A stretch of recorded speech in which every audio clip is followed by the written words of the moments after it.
Hello everyone. तो अब हम डिस्कस करेंगे जी डायफ्रैक्शन ग्रेटिंग को। वेव ऑप्टिक्स में हमारा जो अब नेक्स्ट है डायफ्रैक्शन के बाद का टॉपिक ये डायफ्रैक्शन ग्रेटिंग है। और इसमें हमने देखना है कि ये जो टॉपिक होगा एट द एंड हम ये डिड्यूस करेंगे कि ये यंग्स डबल स्लिट एक्सपेरिमेंट से मिलता जुलता है। यानी कि इसको हम इंटरफेरेंस ग्रेटिंग से भी रिलेट करके स्टडी कर सकते हैं। तो सबसे पहले डायफ्रैक्शन ग्रेटिंग क्या होती है जी। बेसिकली ये एक हमारे पास छोटी सी ग्लास स्लेब हो और उसके ऊपर हमने बहुत ही नैरो लाइंस लगा रखी हो, रूलिंग कर रखी हो। तो हर दो कंसेक्यूटिव लाइंस के दरमियान जो डिस्टेंस होगा, ट्रांसपेरेंट डिस्टेंस होगा, वो हमारे लिए एज ए स्लिट बिहेव कर रहा होगा। हमारे लिए मीन्स कि वो जो इनकमिंग लाइट होगी उसके लिए, तो उसमें से जब लाइट पास करेगी तो वो फिर डिफरेंट, क्योंकि एक ऑब्स्टिकल के अराउंड बेंड हो रही है लाइट, तो वहां पर डायफ्रैक्शन पैटर्न आगे स्क्रीन के ऊपर हमें ऑब्जर्व होंगे। हमारे पास ये जो इसकी लेंथ होती है डायफ्रैक्शन ग्रेटिंग की, यूजुअली वो हमने यहाँ पे लिखा हुआ है जी 2 to 3 सेंटीमीटर होती है।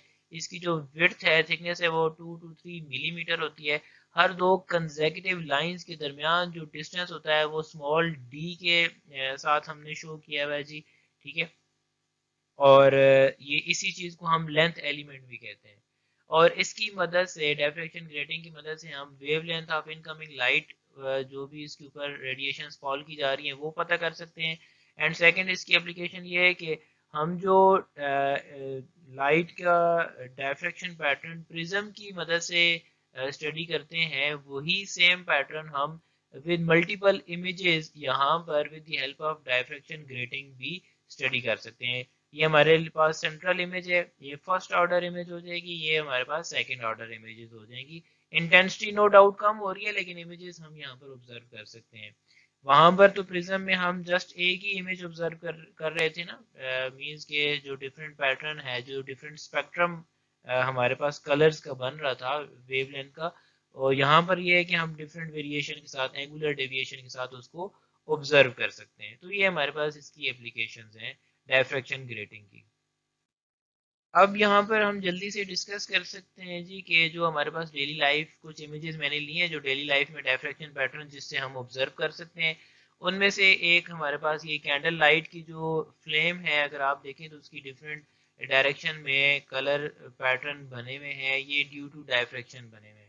अब डायफ्रैक्शन ग्रेटिंग की बात करनी है तो जैसे कि हमने कहा है, ये हमारे पास छोटा सा एक ग्लास स्लेब होगी, उसके अंदर बहुत ही स्मॉल डिस्टिंक्शन के साथ लाइंस लगी हुई होंगी, और हर लाइन के, हर दो कंसेक्यूटिव लाइंस के दरमियान एक ट्रांसपेरेंट पार्ट होगा।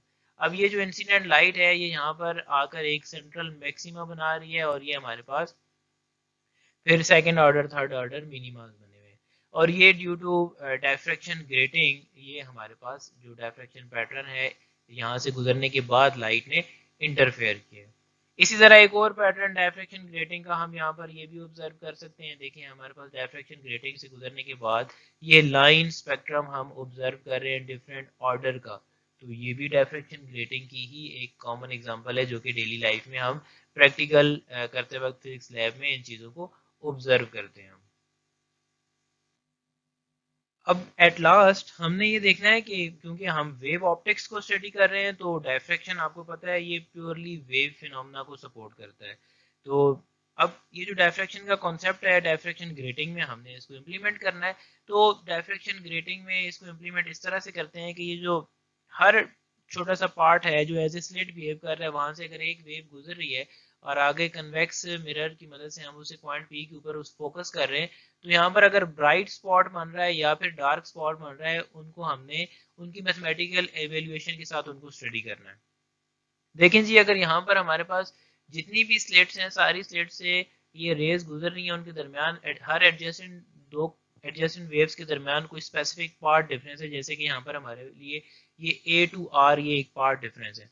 तो अगर आप देखें, ये हमारे पास ए टू आर वाला पार्ट डिफरेंस जो है, अगर ये कंडीशन ओबे करता है कंस्ट्रक्टिव इंटरफेरेंस की, मीन्स कि हमें यहाँ पर इन सारी वेव्स जो भी यहाँ से निकल रही हैं, इनकी मदद से हमें यहाँ पर पॉइंट पी के ऊपर एक ब्राइट स्पॉट मिल रहा है। तो मीन्स के इन सबके दरमियान जो एडजेसेंट वेव्स हैं, सबके दरमियान जो पार्ट डिफरेंस है, वो इंटीग्रल मल्टीपल ऑफ वेवलेंथ्स के बराबर है।